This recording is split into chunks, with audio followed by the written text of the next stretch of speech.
Hello अस्सलाम वालेकुम दोस्तों। तो यार क्या हाल है। आज की इस वीडियो में बात करेंगे कि ग्लोबलाइजेशन क्या होता है। ठीक है, तो सबसे पहले हम जो कि इसके बैकग्राउंड पे आ जाते हैं कि ग्लोबलाइजेशन का ये जो कि टर्म है वो किस तरह जो कि है ये एग्जिस्ट हुआ। ठीक है, the term globalisation become popular in social science in 1998 1990s 1990s में ये जो कि ग्लोबलाइजेशन का जो टर्म है ये सोशल साइंस में जो कि पॉपुलर हुआ 1990s में। ठीक है, it drives from the world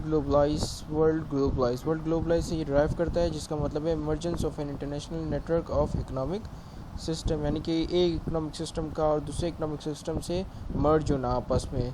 ठीक है, मर्ज होने को उस चीज़ को हम जो कि ग्लोबलाइजेशन कर कहते हैं। ठीक है, मर्ज होना है यानी कि अब उन दोनों के अंदर जो कि है वो जो कि फ्री ट्रेड कर सकते हैं। ठीक है, उनके गुड्स और सर्विस वो जो कि एक पॉलिटिकल सिस्टम या एक कंट्री से जो कि दूसरी कंट्रीज़ में ले आ सकते हैं इजीली।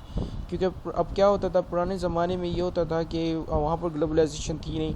अब जिसको मुझे अगर फ़र्ज़ करें, मुझे अगर ऑयल की ज़रूरत है, मेरी कंट्री में ऑयल नहीं है और हमारी कंट्री को यानी मेरी कंट्री को जो कि ऑयल की ज़रूरत है, तो वो क्या करती थी, वो दूसरे कंट्री पे इन्वेट करती थी। ठीक है, वो जाते थे, वो जंग करते थे, जंग करके और अपनी चीज़ें लेते थे। जिस तरह वाइकिंग्स के जो लोग थे जो कि बहुत ही पावरफुल थे। ठीक है, उस ज़माने में तो वो वाइकिंग्स क्या करते थे, वाइकिंग्स के लोग जो कि वो इंग्लैंड जाते थे और वहाँ से जितने भी रिसोर्सेज वगैरह हैं, वहाँ से जितने भी उनके जो कि ज्वेलरीज वगैरह उन सबको लूट के लेकर आते थे। ठीक है, ग्लोबलाइजेशन उस ज़माने में नहीं थी। ठीक है, ग्लोबलाइजेशन की वजह से ही हम जो कि इम्पोर्ट एक्सपोर्ट कर सकते हैं, क्योंकि अब जो कि हर पूरा वर्ल्ड जो कि सिस्टम है वो इमर्ज हो गया है। ठीक है, यानी कि आप फ्रीली अपने क्या कहते हैं फैक्टर्स ऑफ प्रोडक्शंस को, आप फ्रीली जो कि है इंफॉर्मेशन को, आप फ्रीली जो कि गुड्स को जो कि एक कंट्री से दूसरी कंट्री पर मूव कर सकते हैं। अब जैसे ग्लोबलाइजेशन के नुकसान ये भी होते हैं, जैसे कोविड-19 है। कोविड-19 एक बहुत ही जो कि है बहुत ही एक बहुत ही मतलब नेगेटिव पॉइंट जो कि है बताता है ग्लोबलाइजेशन का, कि ग्लोबलाइजेशन का नुकसान ये है कि चीज़ें जल्दी फैल जाती हैं, चाहे फिर वो वायरस ही क्यों ना हो।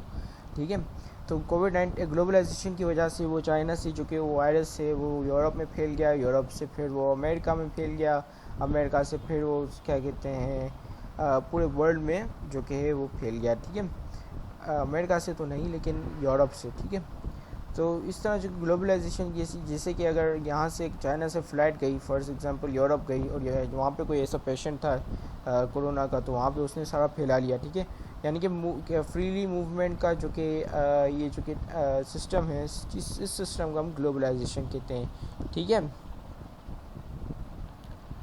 अब एक स्वीडिश जर्नल है जिनका नाम है थॉमस लॉर्सन।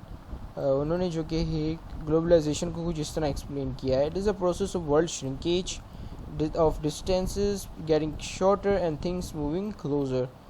ठीक है, इसका मतलब कि ये जो कि एक प्रोसेस है वर्ल्ड श्रिंकेज होने का, यानी कि वर्ल्ड श्रिंकेज होने का मतलब ये नहीं कि दुनिया जो कि असल में श्रिंक हो रही है, छोटी हो रही है, नहीं, वो हो रही है लेकिन इन अ डिफरेंट सेंस।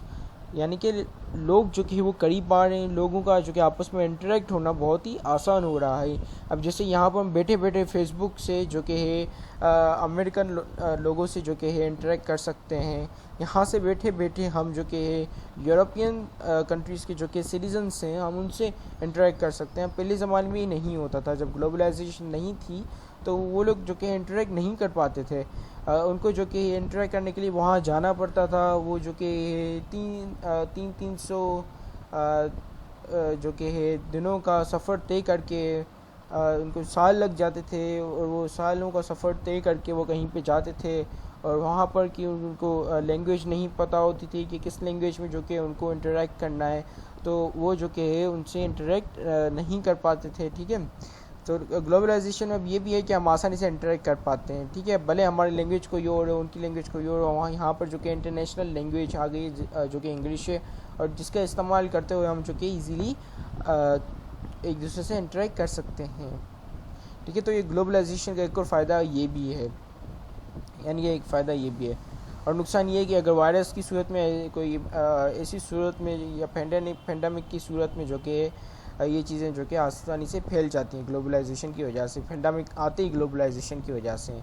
ठीक है, अब जिस तरह अगर 2008 का क्राइसिस देखा जाए तो वो 2008 का क्राइसिस भी जो इकोनॉमिक क्राइसिस आया था 2008 में अमेरिका में, और तो वो ग्लोबलाइजेशन की वजह से ही वो यूरोप में भी फैल गया, आइसलैंड में फैल गया, क्योंकि वो लोग अलाउ कर रहे थे कि आप भी जो कि हमारी सिक्योरिटीज़ बाय करें, आप भी जो कि अमेरिकन इकनॉमी में इन्वेस्ट करें। तो उन्होंने भी अमेरिकन इकनॉमी में इन्वेस्ट किया, और जब अमेरिकन इकनॉमी जो कि है कोलैप्स कर गई तो नुकसान सबको हुआ, ठीक है। So that world it went nation wide to global wide, ठीक है। वो नेशनल से दिक्कत जो कि नेशन को जो कि नुकसान पहुंचा, अब वो सिर्फ नेशन तक ही महदूद न रहा बल्कि ग्लोबल पर तक भी चला गया, ठीक है। यानी कि दूसरी कंट्रीज़ को भी नुकसान हुआ 2008 की वजह अमेरिकन इकोनॉमी के कोलैप्स होने की वजह से, ठीक है। अब ग्लोबलाइजेशन की हम यहाँ पे डेफिनेशन पढ़ते हैं थोड़ी, ठीक है। Integration of world economy through cross countries, free flow of information, ideas, technology, goods, services, finance, last but not least and peoples, ठीक है। यानी कि इंटीग्रेशन ऑफ यानी फ्री फ्लो ऑफ इंफॉर्मेशन, जो कि इंफॉर्मेशन आराम से हासिल कर सकते हैं, ठीक है। वो चाहे वो दूसरी कंट्री की इंफॉर्मेशन क्यों ना हो, आप घर बैठे ही जो कि पाकिस्तान में बैठ कर ही वो इंफॉर्मेशन आप जो कि इजीली एक्वायर कर सकते हैं, ठीक है। तो ये भी ग्लोबलाइजेशन की वजह से ही हो रहा है, ठीक है। आप जो को आइडियाज़ ले सकते हैं, आप टेक्नोलॉजी ले सकते हैं, जैसे चाइना भी रूट बना रहा है सीपैक का, तो वो भी एक तरह से ग्लोबलाइजेशन की मतलब ग्लोबलाइजेशन की वजह से ही पॉसिबल है, ठीक है। यहाँ पर एक और डेफिनेशन ग्लोबलाइजेशन की, यहाँ पे ये जो कि डेफिनेशन काफ़ी सिंपल है। The term globalisation means free trade and free movement of all factors of production including labour, ठीक है। So that's it and I'll be going now, so have a great day, see you on the next video, Allah Hafiz.